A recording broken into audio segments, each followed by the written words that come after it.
ওই যে বলছিলাম তোর কথাটা মনে আছে? কি ব্যাপার? বাবা মেয়ে মিলে কি গল্প করা হচ্ছে?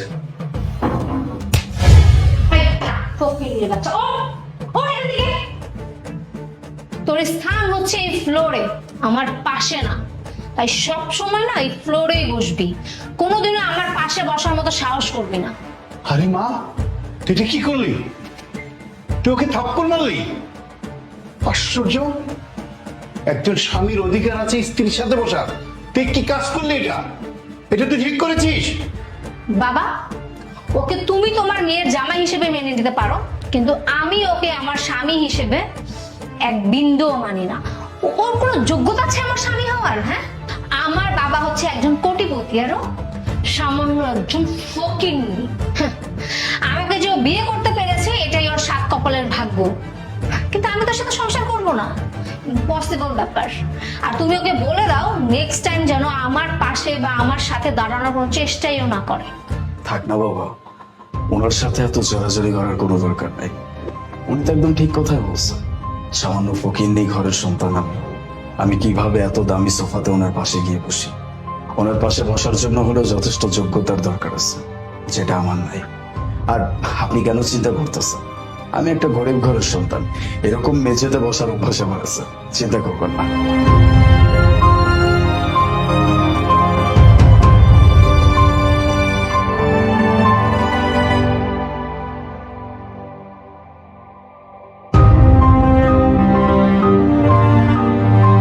বাবা, তুমি কিছু মনে করো না বাবা।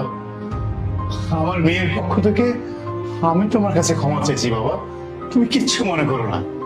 না না আব্বা, আপনি আমার কাছে এভাবে ক্ষমা চাচ্ছেন কেন? আপনি আমার গুরুজন, আপনি যদি আমার কাছে এভাবে ক্ষমা চান, ব্যাপারটা কেমন দেখা যায় না? আর উনি হয়তো আমার উপর একটু রাগ, এই জন্য এমন আচরণ করতেছে। ঠিক হয়ে যাও, চিন্তা করবেন না।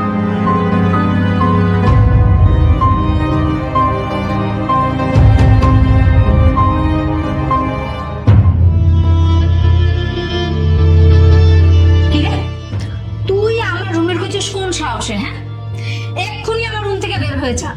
আমার রুমে থাকার মতো যোগ্যতা না তোর এখনো হয়নি, বুঝতে পেরেছিস? হাসুর ব্যাপারে এইভাবে কেন বলছেন? দেখেন, আপনি হয়তো আমাকে মানতে পারতেছেন না, কিন্তু সবাই তো জানে যে আমাদের বিয়ে হয়েছে, আমরা হাজবেন্ড ওয়াইফ।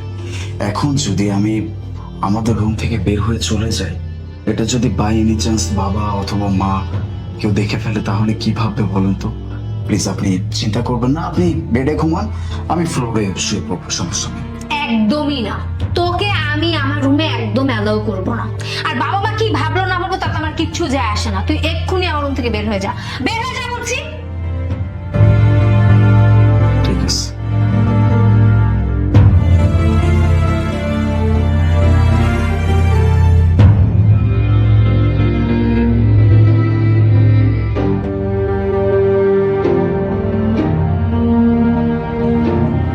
কি হয়েছে বাবা, তোমাকে দেখে খুব চিন্তিত মনে হচ্ছে।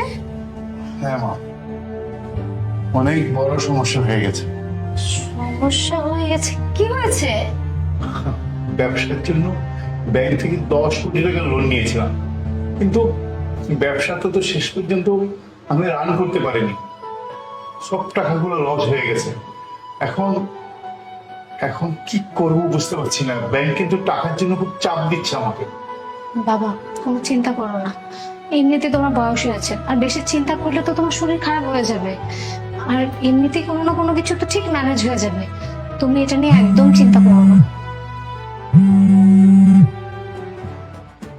আসসালামু আলাইকুম স্যার, আই এম সামির জারি ফ্রম ব্যাংক ওয়াই।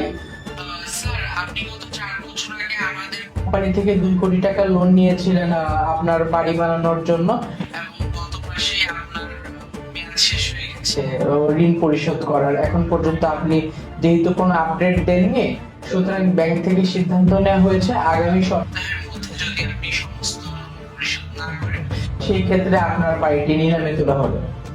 কি বলছেন এসব? দেখুন কি হয়েছে বাবা? মারে, এই তো হচ্ছে বিশাল সমস্যা। ব্যাংক থেকে মাত্র ফোন এলো, তারা বলছে এই 10 কোটি টাকা আমি 1 সপ্তাহের মধ্যে পরিশোধ করতে না পারলে এই বাড়িটাকে নিলাম করে দেবে। হবে না, যত টাকা পরিশোধ করতে হয় সব টাকা আমি দিব, কোনো সমস্যা নেই। ফকিন্নির বাচ্চা ছোট লোক। এই, তোর কি মনে হচ্ছে যে আমরা এখানে বসে মজা করছি? হ্যাঁ, সিরিয়াস একটা কথার মধ্যে তুই এসে আমাদের সাথে ফান করছিস? না, আমি আপনাদের সাথে কোনো ফান করতেছি না, কোনো মজা করতেছি না। আমি যা বলতেছি একদম সত্যি কথা বলতেছি। আমাকে শুধু এইটা বলেন যে কত কোটি টাকা আপনাদের লোন, আমি শোধ করে দিব, পাই পাই করে আমি নিজে শোধ করে দিব। তুই এখনো আমাদের সাথে ফান করছিস? হ্যাঁ, তুই দেখছিস এখানে আমার বাবা চিন্তিত, আমার বাবা অসুস্থ হয়ে যাচ্ছে চিন্তায় চিন্তায়, আর তুই কি না একটা ছোট লোক ফকিন্নি হয়ে লোন পরিশোধের কথা বলছিস? হ্যাঁ, তোর কোনো যোগ্যতা আছে? তুই নিজে তো তোর শ্বশুর বাড়িতে পড়ে থাকিস, তুই আবার আসছিস লোন পরিশোধ করার জন্য। বাবা ওকে বলো এক্ষুনি বাসা থেকে বের হয়ে যেত, ওখানে আমি আর দেখতেও পাচ্ছি না। দেখুন, আপনি আমাকে যেমনটা ভাবতেছেন আমি কিন্তু তেমন না। আপনি যদি আমার পরিচয় শোনেন সেটা কিন্তু হজম করতে পারবেন না। তোর আমার পরিচয়? তোর আমার কিসের পরিচয় রে? তুই তো একটা ভিখারি, আমার ঘর জামাই, তোর এছাড়া কোনো পরিচয় আছে? আছে, আরেকটা পরিচয় আছে। বাংলাদেশের শীর্ষ 10 জন কোটিপতির মধ্যে আমার বাবা একজন। বাংলাদেশের সব থেকে বড় গাড়ির শোরুমের কথা অবশ্যই জানেন, নামটা অবশ্যই শুনছেন। সেটা কিন্তু আর কারো না, আমার বাবা। শুধুমাত্র বাংলাদেশে না, দেশের বাইরেও এরকম আরো 10 থেকে 20টা শোরুম আমার বাবার আছে। তাহলে এখন আপনি ভেবে দেখেন আমার টাকার পরিমাণ ঠিক কতটুকু।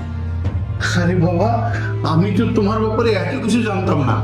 আমি তো জানি তুমি একটা মধ্যবিত্ত পরিবারের ভালো একটা ছেলে, তাই তো আমার মেয়ের জন্য আমি তোমাকে চয়েস করেছি। হ্যাঁ বাবা, আপনি একদম ঠিক কথা বলছেন। কারণ এই পরিচয়টা আমি কখনো আপনাদেরকে দেই নাই। আমি কখনো চাই নাই আমি আমার বাবার পরিচয়ে বড় হই। আমার বাবার টাকার ভরায় আমি নিজে করি, যেমনটা আপনার মেয়ে করে। আমার বাবার টাকা দিয়ে ফুটানি করার শখ আমার কখনো হয় নাই, বা কখনো হবেও না। আমি সবসময় চাইছি নিজের যোগ্যতায় কিছু করার। এই জন্য আমি আপনাদের সামনে আমি হয়ে আসছিলাম। আপনার মেয়েকে আমি বিয়ে করছি, কিন্তু যখন আমি দেখতেছি যে আমার চোখের সামনে আমার শ্বশুর মশাই সামান্য কিছু টাকার জন্য এত বড় একটা বিপদের সম্মুখীন হতে চাচ্ছে, তখন আমি কিভাবে চুপ করে থাকি? ইম্পসিবল, আমি চুপ করে থাকতে পারবো না। আপনি শুধু আমাকে এতটুকু বলেন যে আপনার লোন ঠিক কত টাকা, আমি পরিশোধ করব, আই প্রমিস। আলিফ, তুমি প্লিজ আমাকে মাফ করে দাও। আমি আসলে তোমাকে অনেক খারাপ কথা বলেছি, অনেক খারাপ আচরণ করেছি, আমাকে যা হয় তাই বলেছি। তুমি প্লিজ আমাকে মাফ করে দাও। ইটস ওকে, চিন্তা করবো বাবা, আপনি একদমই চিন্তা করবেন না। যত টাকা লাগে আমি পরিশোধ করব, আপনি শুধু আমাকে বলেন কত টাকা। আসসালামু আলাইকুম। আরে তানহা, তুই এইখানে? তোর এত বড় সাহস, তুই সামান্য সিকিউরিটি গার্ডের ম্যামকে নাম ধরে ডাকিস? কি ব্যাপার? আপনি ওনাকে থাপ্পড় মারলেন কেন? তানহা, তুই তুই আমাকে চিনতে পারছিস না? আমি তোর কলেজ বন্ধু রনি। আমি রনি, চিনতে পারছিস না তুই আমাকে? সরি, আমি তোমাকে চিনতে পারিনি। কি বলিস? তুই আমাকে চিনতে পারছিস না? আরে আমি তোর কলেজ বন্ধু রনি।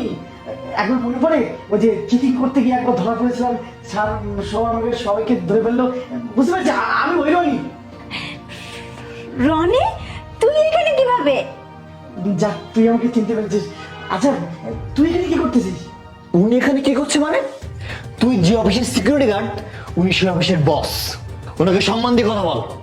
কি কস? তুই এই কোম্পানির মালিক? সত্যি তোর দেখে না আমার খুব গর্ব লাগতেছে, আমার বন্ধু এই কোম্পানির মালিক। কি যে খুশি লাগতেছে আমার। কিন্তু রনি, তোর এই অবস্থা কেন? তুই তো আমাদের কলেজের টপার ছিলি না? আবার হঠাৎ করে মেজর একটা অসুখ হয়ে যায়, সেখানে হঠাৎ করে অপারেশন করতে গিয়ে অনেকটা খরচ হয়ে যায়, তার জন্য আমাদের বাড়িটা পর্যন্ত বিক্রি করতে হয়। আসলে তুই তো জানিস বর্তমান সময় চাকরি করতে গেলে তো টাকা পয়সা আরও অনেক অনেক কিছু দিতে হয়। আমি তো টাকা পয়সা দিয়ে চাকরি করতে পারিনি, তাই একটু অসুবিধায় পড়ে গেছি। তাই তোদের এখানে বাধ্য হয়ে এই সিকিউরিটি গার্ডের চাকরিটা করছি। আজকে না আমার প্রথম ডিউটি, প্রথম চাকরি তোদের এখানে। অবশ্যই তোকে দেখে আমার ভীষণ ভালো লাগছে যে আমার বন্ধু এই কোম্পানির মালিক, ভীষণ খুশি আমি। ম্যাম, খামাকে এখানে দাঁড়িয়ে সামান্য দারোয়ানের কথা শুনছেন? আরে তুই কি শুরু করছিস? ম্যামকে ইমোশনালি ব্ল্যাকমেল করে ফাঁদ ধরার চেষ্টা করছিস? ম্যাম, আমাদের এখানে আর থাকা উচিত হবে না, আমাদের এখনো চলে যাওয়া উচিত। আচ্ছা রনি, আমার একটা মিটিং আছে, আমি এসে তোর সাথে কথা বলবো। আচ্ছা, ঠিক আছে। আপনি এই ফাইলটা রেডি করতে বলেছিলেন। ম্যাডাম, কিছু না মনে করলে একটা প্রশ্ন করি, আপনি কি কোনো কিছু নিয়ে চিন্তিত? না, চিন্তিত না, রনির কথা ভাবছিলাম। রনি? রনি কে? ওই যে একটু আগে দেখা হলো না, আমাদের নতুন সিকিউরিটি গার্ড। ও ও আচ্ছা, ওর কথা আমিও চিন্তা করছিলাম। তুমি চিন্তা করছিলে? কি চিন্তা করছিলে? ম্যাম, আমি চিন্তা করছিলাম, ও তো আপনার কলেজ ফ্রেন্ড, তারপরেও আপনার কিন্তু এখন একটা স্ট্যাটাস আছে, আর ওর স্ট্যাটাসের সাথে কিন্তু আপনার স্ট্যাটাসের সাথে কোনো যায় না। আপনি কিন্তু এই কোম্পানির মালিক, আর ও সামান্য একটা গার্ড। অফিসের সবাই যদি জানে তাহলে আপনার রেপুটেশন কী হবে ভাবুন তো ম্যাম। স্টাফদের কথা তো বাদই দিলাম, যদি ক্লায়েন্টরা এগুলো জানে তাহলে তো ওরা আমাদের সেগুলো ডিলই করবে না ম্যাম। তুমি ঠিকই বলেছো, সামান্য একটা সিকিউরিটি গার্ড আমার বন্ধু, এটা জানলে তো মানুষজন ছিছি করবেই। আচ্ছা, আমি একটা কাজ করি, ওকে ডেকে আনি, কেমন? ঠিক আছে ম্যাম। হ্যালো, হ্যাঁ, আমাদের সিকিউরিটি গার্ডটাকে পাঠিয়ে দাও। হ্যাঁ, নতুন যে এসেছে সে। কি রে তানা, আমার ডাকছিস? হ্যাঁ, তোকে ডেকেছে ম্যাম। আজকের পর থেকে তোকে আর এই অফিসে কাজ করবি না, কারণ ম্যাডামই অফিসের বস। আর তুই সামান্য গার্ড হয়ে যদি ম্যাডামকে বন্ধু পরিচয় দিস তাহলে ম্যাডামের কি মান সম্মান থাকবে? তার চেয়ে ভালো তুই সব হিসাব বুঝে নিয়ে এই অফিস থেকে চলে যা। তানা, এই কাজটা তুই করিস না, কারণ আমি এই সামান্য চাকরিটা দিয়ে আমার পরিবারকে চালাই। এই চাকরিটা না থাকলে আমি পথে বসে যাবো। তানা প্লিজ, তুই আমাকে চাকরি থেকে তাড়িয়ে দিস না প্লিজ। আচ্ছা, আমি তোকে কথা দিচ্ছি যে আজকের পর থেকে আমি তোকে বন্ধু বলে ডাকবোই না, আমি তোকে ম্যাডাম বলে ডাকবো।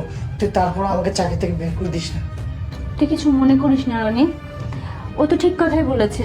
তুই আমার বন্ধু হয়ে আমারই অফিসে সিকিউরিটি গার্ডের চাকরি করছিস, জিনিসটা কেমন না বল? তার চেয়ে বরং তুই আমারই কোম্পানিতে অ্যাকাউন্ট ম্যানেজার হিসেবে জয়েন কর। কি কি বলতেছিস তুই এগুলা? আমি সত্যি শুনতেছি তো, আমি তো বিশ্বাস করতে পারতেছি না।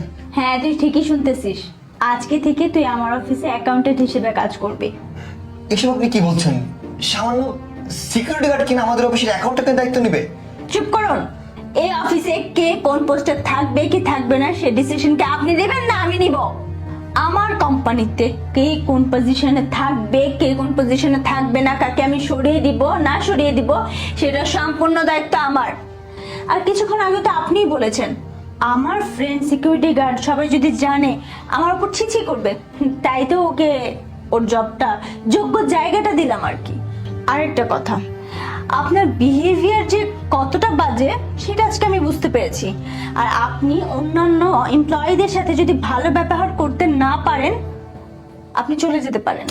ম্যাম সরি ম্যাম, আমার ভুল হয়ে গেছে ম্যাম। আমি আর এই ভুল কখনো করবো না ম্যাম। আমাকে এইবারের মতো ক্ষমা করে দেন ম্যাম প্লিজ। কিরে রনি, তোকে যে জবটা দিয়েছি করতে চাস তো? চাই মানে, আমি খুব চাই। আসলে সত্যি কথা বলতে আমি কখনো ভাবিনি যে এত বড় একটা কোম্পানিতে এত বড় একটা পোস্টে আমি চাকরি পাবো। তোকে অনেক অনেক ধন্যবাদ, আমি সত্যি তোর প্রতি খুব কৃতজ্ঞ। এই যে আপনি এখন যান, আমাদের জন্য নাস্তা পাঠানোর ব্যবস্থা করুন। রনি, এখানে বয়।